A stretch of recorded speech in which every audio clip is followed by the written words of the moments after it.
আসসালামু আলাইকুম everyone, welcome back to my new another video. আজকে আমি আপনাদের দেখাবো গাজরের হালুয়া রেসিপি। এখানে আমি কোনো ধরনের লিকুইড দুধ অ্যাড করিনি। ভাবলাম এখন যেহেতু শবে বরাত, সচরাচর সবাই হালুয়া বানাবেন, তাই সহজভাবে গাজরের হালুয়া দেখানোর চেষ্টা করেছি। আশা করছি ভালো লাগবে। চলুন কথা না বাড়িয়ে দেখে আসি। এখানে আমি গাজরগুলোকে অনেক চিকন চিকন করে গ্রেট করে নিয়েছি। আপনারা কিন্তু চিকন করে গ্রেটার দিয়ে গ্রেট করে নেবেন, মোটা হলে কিন্তু এটা মোটেও ভালো লাগবে না। এরপর এটা কড়াইতে আমি তেল দিয়ে নিয়েছি। এরপর দুটা তেজপাতা অ্যাড করে দিচ্ছি এখানে। এরপর এখানে আমি এলাচ, দারচিনি, লবঙ্গ একসঙ্গে অ্যাড করে এটাকে ভালো করে ভেজে নিচ্ছি।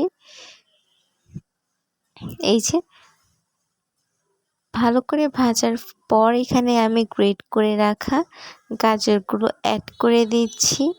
আপনারাও কিন্তু একটু ভাজা হওয়ার পর গাজরকে অ্যাড করে দিবেন।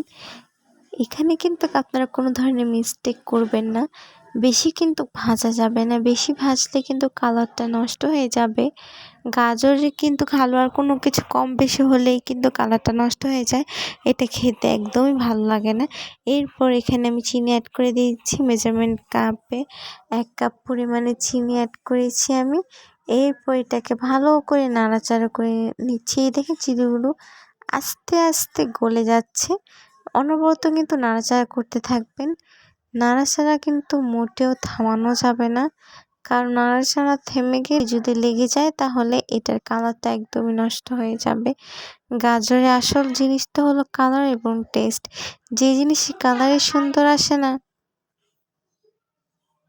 সেখানে চিনিগুলো কি সুন্দর গলে গেছে। এরপর কিন্তু আমি মেজারমেন্ট কাপে 1/2 কাপের আর একটু কম চিনি এখানে অ্যাড করে দিচ্ছি, কারণ মিষ্টি কম কিন্তু হালুয়াতে একদমই খেতে ভালো লাগে না।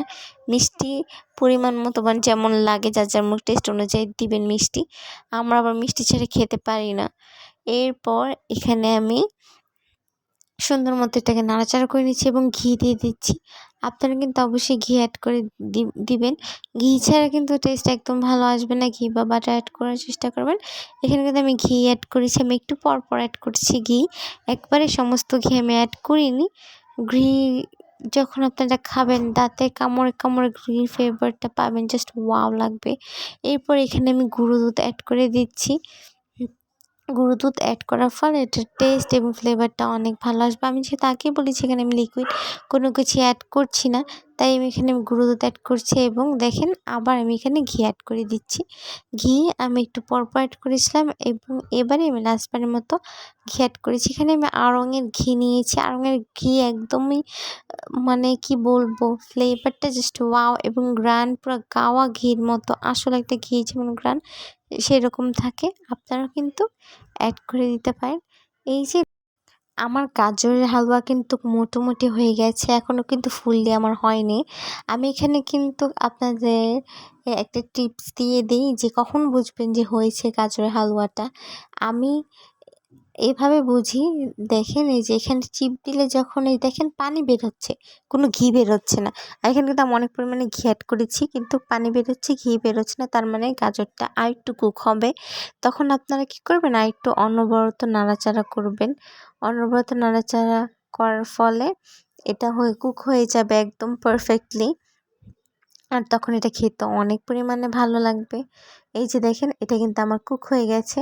আমি এখন দেখাবো যে কুক হলে যে কীরকম হয়। চাপ দিব, এখন ঘি বের হবে, দেখছেন?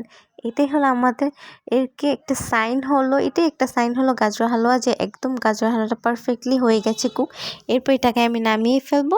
এখন এটা টেস্ট করব। আমি টেস্ট করবো না, আপনারা যদি আমার মতো টেস্ট করতে চান আর আমার মতো পারফেক্ট কালারের গাজর হালুয়া বানাতে চান, অবশ্যই আমার ভিডিওটা একদম ফার্স্ট টু লাস্ট ভালো করে চেক করে নেবেন। আশা করছি আপনাদের কাছে এই ভিডিওটা অনেক পরিমাণে ভালো লেগেছে। যদি ভালো লেগে থাকে like, comment, share and subscribe. Allah হাফেজ।